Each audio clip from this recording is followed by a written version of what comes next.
இனிய வணக்கங்கள்.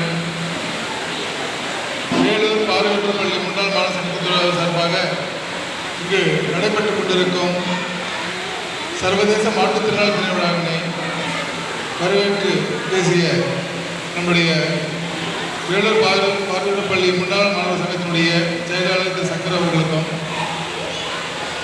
வருமானத்துறை ஆய்வாளர் திரு செந்தில்நாதன் அவர்களுக்கும், NAB தமிழ்நாடு கிளை கௌரவ செயலாளர் திரு சந்திரசேகர் அவர்களுக்கும்,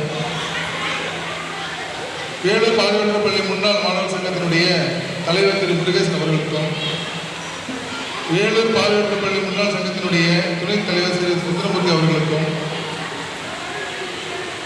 வேலூர் பார்வையற்ற பள்ளி முன்னாள் மாணவர்களுடைய துணை செயலாளர் திரு ஜெய்சங்கர் அவர்களுக்கும், முதன்மை கல்வி அலுவலர் நேர்ம உதவியாளர் திரு சுரேஷ் அவர்களுக்கும், Cosmic Yoga Studios Cosmic Ayush மருத்துவமனையினுடைய நிறுவனர் யோகஸ்ரீயா திருமதி அஞ்சலி சக்திவேல் அவர்களுக்கும், வெள்ளூர் லைன்ஸ் ப்ரொஃபஷனல் லைன்ஸ் கிளப்பினுடைய தலைவர் திரு அருண்குமார் அவர்களுக்கும் மற்றும்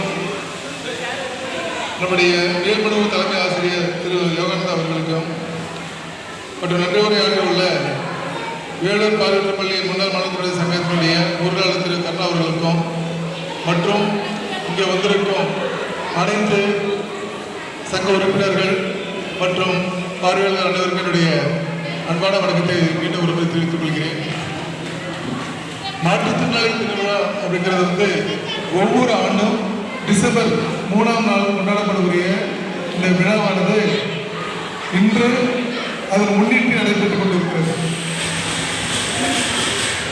இது நம்முடைய உலகம் முழுவதுமே ஐநா சபையால் அங்கீகரிக்கப்பட்ட ஒரு நாளாக கருதப்பட்டு இந்த நாள் உலகம் முழுவதுமே கொண்டாடப்பட்டு வருகிறது. இது இதனுடைய சிறப்பு என்னன்னு கேட்டீங்கன்னா, இந்த ஆண்டுகளுடைய கருப்பொருள் என்னெல்லாம் நம்மளுடைய மாற்றுத்திறனாளிகளுடைய அனைத்து பதவிகளும் தலைமைக்கு வர வேண்டும், தலைமை ஏற்க வேண்டும் என்பதுதான் இந்த ஆண்டுகளுடைய கருப்பொருள். ஸோ ஒவ்வொரு ஆண்டுமே பார்த்தீங்கன்னாலே நமது மாற்றுத்திறனாளிகளுக்கான தின விழாங்கிறது சிறப்பாகவே கொண்டாடப்பட்டு வருகிறது. இந்த விட பார்த்தீங்கன்னாலே நம்மளுடைய அரசாங்கத்தில் என்ன சொல்லியிருக்காங்கன்னா, 3 நாட்களுக்கு இதை நம்மளுடைய மாவட்ட ஆட்சியரகத்திலும் சரி அந்த பணியாளர்களுக்கும் ஒரு விழிப்புணர்வு ஏற்படுத்தணும். ஸோ எல்லாருக்குமே இந்த மாற்றுத்திறனாளிகளை பற்றிய அந்த விழிப்புணர்வு வரணும் அப்படிங்கிறதுனால இப்போ அந்த மாவட்ட ஆட்சியருடைய கட்டிடத்தையே ஒரு காப்பல் கலர் லைன் போட்டு அது ஒரு ஒளிவூட்டணும்.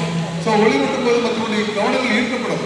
அப்படின்றதுனால இந்த மாதிரியான ஒரு அவேர்னஸ் கிரியேட் பண்ணணும், மற்றவங்களுக்கு விழிப்புணர்வு ஏற்படுத்துறதுக்காக அரசாங்கம் பல நடவடிக்கை எடுத்து வருகிறது. ஸோ அந்த மாதிரி பார்த்தீங்கன்னாலே இன்னைக்கு மாற்றுத்திறனாளிகளுக்கு சொல்லிட்டு எடுத்துக்கிட்டீங்கன்னா, ஸோ ஒருவர் மாற்றுத்திறனாளியாக பிறந்து விட்டால் அவர் இறக்கும் வரையில் அவருடைய பாதிப்பின் தன்மையை பொறுத்து ஒவ்வொருவருக்கும் ஒவ்வொரு விதமான நலத்திட்டங்கள் அரசாங்கத்தால் வரையறுக்கப்பட்டு வருகிறது. குறிப்பாக இப்போ மூலவளர்ச்சி நமக்கு பார்த்தீங்கன்னாலே மாற்றுத்திறனாளிகள் சொல்லிட்டு சொன்னீங்கன்னா 21 வகையான மாற்றுத்திறனாளிகள் வரையறுக்கப்பட்டுள்ளது. அந்த 21 வகை பார்த்தீங்கன்னா ஆரம்ப காலகட்டத்தில் நமக்கு பார்த்தீங்கன்னாலே கண் பார்வையற்றவர்கள், காதை கேட்காத வாய் பேசாதவர்கள், அதுக்கப்புறம் கை கால் பாதிக்கப்பட்டவர்கள், சரிங்களா, அதுக்கப்புறம் இந்த மனநலம் குன்றியவர்கள் அப்படின்ற மாதிரி 4-5 வகை தான் நம்ம இருந்தது. இப்போ என்னன்னு கேட்டீங்கன்னா, இது மாற்றி அமைக்கப்பட்டு இப்போ நம்ம பள்ளியில் கூட நம்ம போகும்போது என்ன சொல்லுவாங்க, நம்ம படிக்கும்போது ஸோ இந்த பையன் சரியாக படிக்கலை, இவனுக்கு படிப்பு ஏறல அப்படின்னு சொல்லுவோம். ஸோ இந்த படிப்பு ஏறலுங்கிறது நம்ம என்ன நினைக்கிறோம்னா, அந்த குழந்தை சரியாக படிக்கலன்னு நினைப்போம். ஆனால் ஒன்றும் அது கிடையாது. ஸோ அவனுக்கு பார்த்தீங்கன்னா கற்றல் குறைபாடு உள்ள குழந்தை அப்படின்னு சொல்லிட்டு இப்போ அவனை ஒரு மாற்றுத்திறனாலே வரையறுச்சிருக்காங்க.